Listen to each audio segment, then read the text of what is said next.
Hey guys, and welcome to my new video. After the ban of Hiram and Fortisphere, we are looking at a completely different metagame than a week ago. I have 6 new decks for you should pick up right now and start shaping up the meta again. Let's go. I want to start off with one of my favorites right now, which is Blurple. Recently I really tested a lot of games and so far I kinda like the Popsicle Bell opener because you can sing friends on the other side in turn 2, ramp up with Tipu or Sally as Red Sea, and in turn 3 you can start doing what the Blurple deck is doing best, drawing cards with playing a Genie, or you can try out the new Queen. I have 3 copies in my list. She's a 4-cost inkable card, 4 strength, 3 willpower, quest for 1 lore, and when you use her ability, you can shuffle 3 cards from your opponent's discard into his deck and gain 3 lore.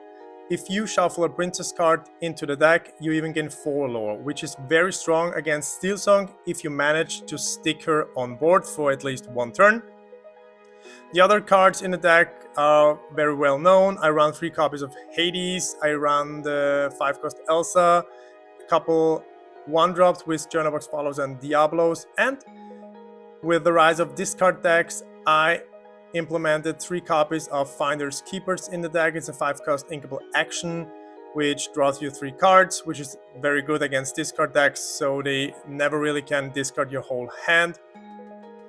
You should really give this list a try. I also came back to 1 copy of Big Elsa. She can freeze up 2 characters on the opponent's side, maybe high lore questers or threats for your board, so you can get 1 more turn to do things and establish a bigger board or even close out the game with her. I will of course link my Blurple list in the video description below as the other deck lists, and let's move to the next deck. I am by far no expert on green steel discard, but I keep on losing against this deck, and I recently played like 5 or 6 games in a tournament and I lost all of the games. Against pretty similar lists, let's have a look at the card choices I made in the deck. Of course I will link it in the video description below. As always, you should really hard mulligan for that Diablo opener. You have quite a few actions and songs in this deck to make the shift possible.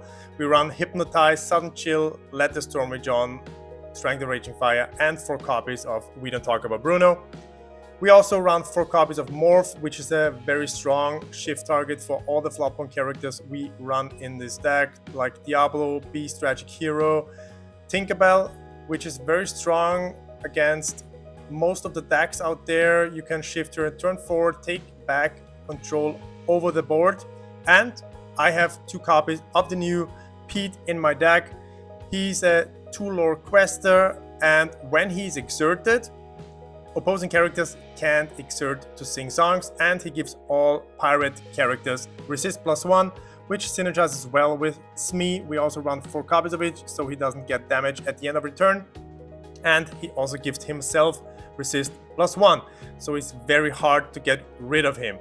The other cards are pretty basic cards of a green steel discard deck. As I said in the beginning, I am by far no expert in playing this deck, rather losing against this deck, so I tried to build it myself, and of course I will test it a bit, maybe online or in my local game store, to get a hand on the playlines and maybe find a way to beat green steel discard with my deck of choice, which will be Blurple or Purple Steel for the most part of set 7 metagame. Let's hop to the next deck I built for you.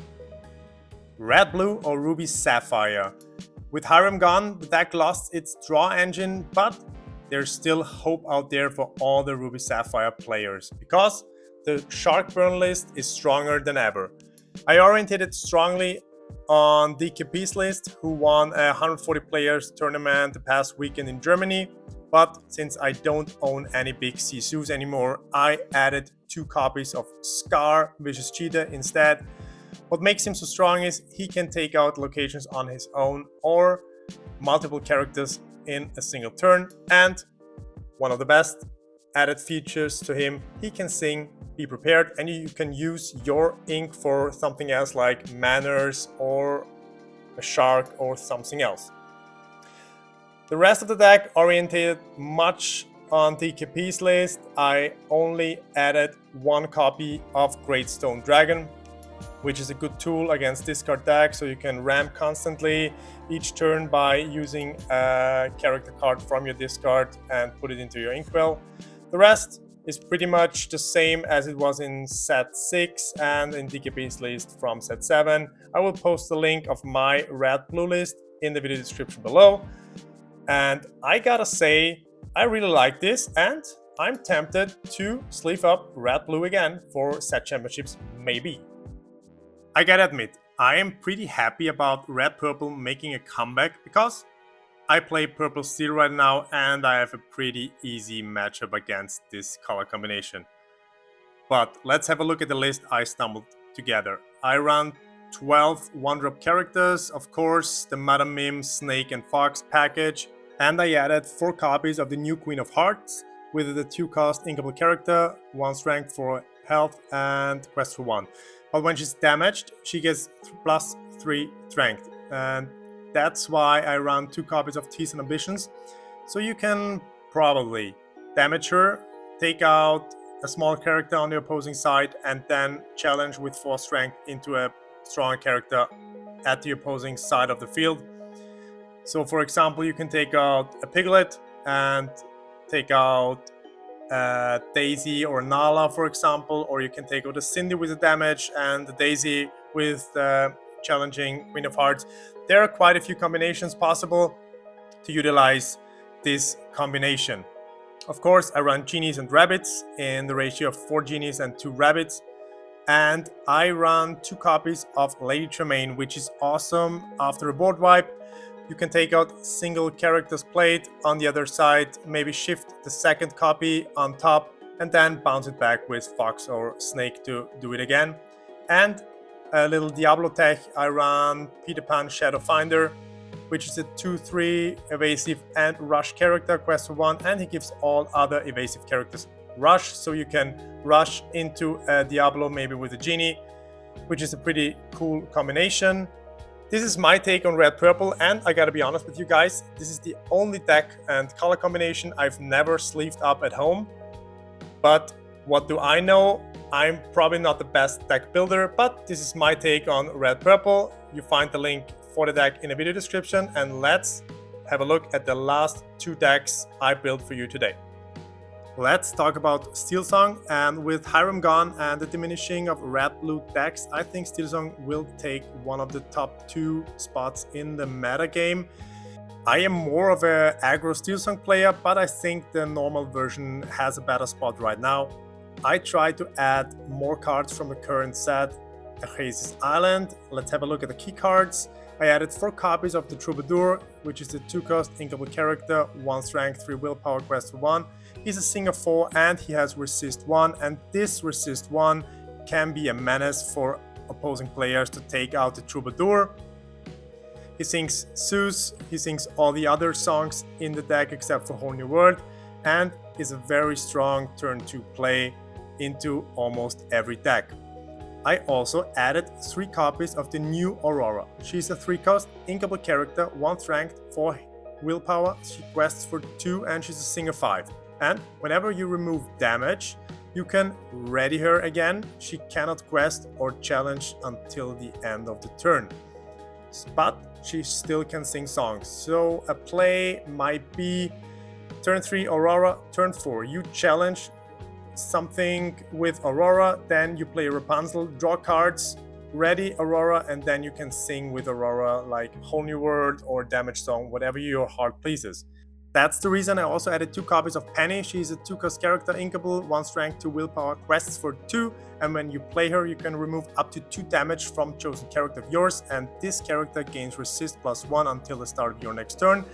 So this character combines also very good with the new Aurora, and you can give one of your valuable singers resist +1 to make him even sturdier against other steel decks or against characters want to take them out.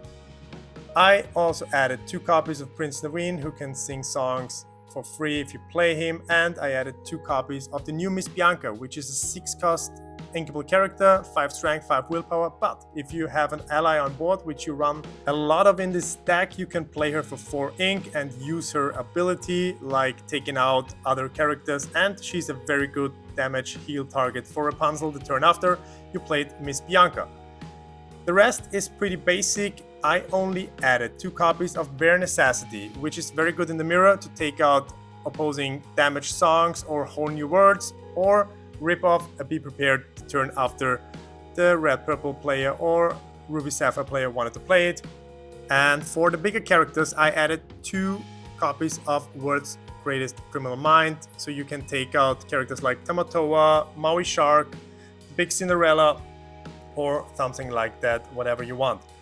I think this is a pretty strong song package. I still need to test the Aurora line in the deck, but this deck feels really smooth and solid. You find the link in the video description below, and I'm happy to hear some feedback and criticism on my card choices in this Steelsong list. Last but not least, my favorite deck right now and my all-time love, Purple Steel. Here in my current dock version I run, I have 11 1-drops. I still run the Madame Bounce package. For burn cards, I have 3 copies of White Rose and 3 copies of the new Giant Cobra, where you can play it for 3, discard a card and gain 2 lore. I heavily teched for the Diablo matchup. I added 2 copies of the new Helga Sinclair, which is a 2-cost uninkable character, 0/4, quest for 1, but she gets Challenger 3 and has evasive in your turn. I got beat up pretty bad by Diablo decks the past weekend, and I never saw Helga Sinclair in those matchups. I needed it the most. Still, it's a card game. It's a portion of luck also needed to get the cards you need for the certain matchup. I like the list still, even though I don't have much success the past weekend at a big tournament here in Austria. I will probably post a gameplay video end of the week before my Easter break, but let's see how that goes. I still like this list, and I think Purple Steel will be my choice of deck for set championships coming in 3 weeks, and see how much success I can have with this list. So let's wrap up the video right here. I'm happy to hear some feedback on my deck list and card choices. Just leave a comment under the video. If you're new to the channel, hit subscribe, leave a like, and I hopefully see you in the future. Thanks for tuning in. See you next time. Flokki.